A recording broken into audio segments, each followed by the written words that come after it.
Jagadisa Shastri. Bhagavan always addressed all living things with reverence, even animals and plants. He rarely addressed the devotees in a familiar way or by their first name. However, there were a few exceptions. One of them was Jagadisha Shastri, whom he used to address as Jagadisha. He came at a very young age to Bhagavan when he was in Virupaksha cave. Bhagavan was very fond of him. There are two very remarkable and instructive incidents involving Bhagavan and Jagadisha Shastri. He and his wife had put up a hut in front of Ramanashramam and were living there very happily when doctors diagnosed him with having terminal cancer of the stomach. The family members reconciled themselves to the inevitable end. The local doctor, also a devotee of Bhagavan, even predicted that the end would come in a matter of hours. At the 11th hour, Jagadisha Shastri offered prayers to Bhagavan.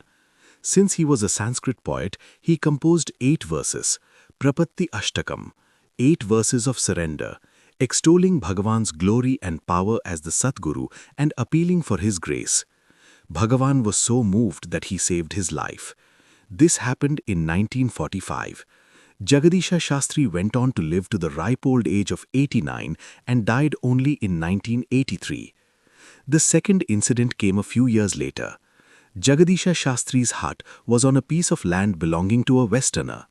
Unfortunately, that Westerner underwent some financial strain and had to sell the land. He offered to compensate Jagadisha Shastri for whatever amount he had spent on the hut but asked them to vacate it. Jagadisha Shastri was devastated as he had no other place in Arunachala. Vacating the hut would mean that he had to leave Arunachala. Taking the money offered by the Westerner, Shastri ran to Bhagavan and dropped the money into his lap. Like Sri Ramakrishna Paramahansa, Bhagavan never touched money after he donned the loincloth, as according to him, he could not eat money. But now, Bhagavan's compassion for his devotee made him keep the money till Jagadisha Shastri was composed enough to take it back from him. Being a Sanskrit scholar and having moved very closely with Bhagavan, Jagadisha Shastri was able to write lucid commentaries in Sanskrit on Bhagavan's Upadesha Saram and Arunachala Stuti Panchakam. The former is Bhagavan's seminal work giving step-by-step instructions on how to abide in the self, while the latter is a collection of 5 spontaneous poems praising Arunachala. Jagadisha Shastri also wrote Ramana Sahasra Namastuti, verses praising Bhagavan in 1,000 names.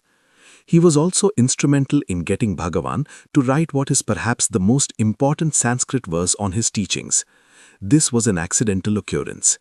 Shastri was once murmuring a phrase, Ridya Kuhara Madhye, and trying to compose a verse beginning with these words. Not succeeding, he wrote these words, left it on Bhagavan's sofa when Bhagavan was not in the hall, and went out. When he came back, Bhagavan had completed the verse, signing off as Jagadisha. When Shastri returned, he was delighted to read the verse, but was intrigued that his name had been mentioned as the author. However, he told Bhagavan, "Are you not Jagadisha, Lord of the universe?" This is the verse which is inscribed in the new hall behind Bhagavan's statue. Although Jagadisha Shastri had to shift his residence to Chennai due to compelling family constraints, he dedicated the rest of his life to teaching Vedanta in its original Sanskrit commentaries. For his service in teaching the knowledge of the self, Atma Vidya, he was conferred the title Atma Vidya Bhushanam by the great Shankaracharya of Kanchi, Paramacharya Chandrasekharendra Saraswati. I had the good fortune of meeting Jagadisha Shastri in 1956 when doing my post-graduation in philosophy. My professor in the university was Dr. T.M.P. Mahadevan, a great devotee of Bhagavan. Once, he was celebrating Bhagavan's birthday at his residence in Chennai. The celebrations went on for 3 days. Many eminent people came and gave talks. One of the talks was given by Jagadisha Shastri. His talk, in which he expounded the uniqueness and greatness of Bhagavan, was spellbinding. It not only conformed to the scriptures, it also revealed how Bhagavan was more concerned about you and me and how we could also have a link with the self. That day, he quoted a verse that expounded the truth about the 3 karmas. Sanchita, the karma accumulated from our past lives, Agami, the new karma we create in our present life, and Prarabdha, the karma to be worked out in this life. According to the scriptures, for a jnani, sanchita karma and agami karma get nullified, but he still has to experience prarabdha karma. Bhagavan has rejected this by a humorous analogy. He says, when one is beyond the control of the mind and the body, it is not possible to say that two karmas are nullified and that one karma alone will stick to him. Imagine that a man is married to 3 wives. If he dies, all the 3 will become widows, not just 2 of them. Just as none of a man's wives can avoid becoming a widow on his death, so also, when the doer is gone, none of the 3 forms of karmas survive after that.